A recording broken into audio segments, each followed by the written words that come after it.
Thank you, Madam Speaker. Madam Speaker, ladies and gentlemen of the House, I've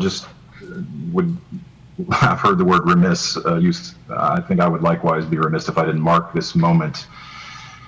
A few years ago, we had a deal to agree to increase the larceny threshold to $500. Activists have been trying to do that for some time. And in exchange for a number of Republicans going along with that, and it may have even been long overdue, I don't know. But in exchange for that, we got some much needed restitution assurances for victims of crime. But then before the ink was even dry on the governor's signature of that bill, our colleagues on the other side came along and doubled the threshold yet again to $1,000.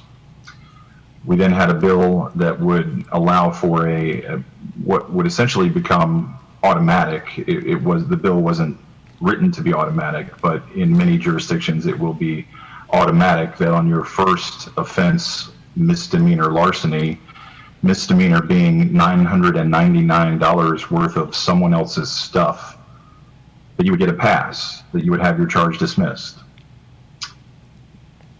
When the larceny threshold first went up, and when it went up again, we were told, as we pointed out, that there were professional gangs that engaged in larceny as a vocation. We were told, oh, don't worry about it. We still have this third offense. Larceny is a felony law.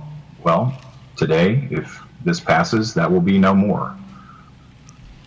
I thought about this in the context of my own worldview and how I come to this. As a Christian, it's one of the 10 things you just don't do. And that's true in the Judeo-Christian tradition. And then I started looking around, and obviously that is a position shared by every major world religion, that stealing things that don't belong to you is wrong and it's bad and you shouldn't do it. So the question is, why are we incentivizing it? Even if you share no religious background, the idea that we have these social norms that say, don't take things that don't belong to you, or I thought we did. What about this does anything but incentivize and continue to incentivize people to take property that does not belong to them, that someone else earned, that they paid for, that they own for their own, without any recourse? And you can say, oh, it's still against the law, and you can still go to jail. It was already very, very difficult, Madam Speaker. As a practitioner of criminal law, I can tell you, for someone who even stole at a felony threshold level, very, very difficult for that person to go to jail, even for a day. People would be surprised to know, because they think that there are all these nonviolent offenders languishing in our prisons. They would be surprised to learn that the sentencing guidelines for someone accused of first offense, maybe even second offense, felony larceny, is probation. We've seen probation walked back significantly here today, even.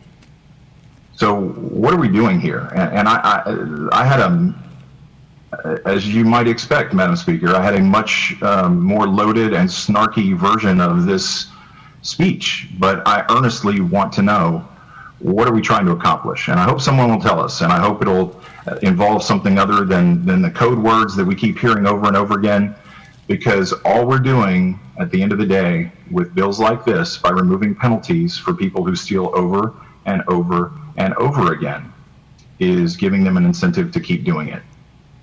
And that's not good public policy, and it doesn't make Virginia a better place to live, to work, to raise a family.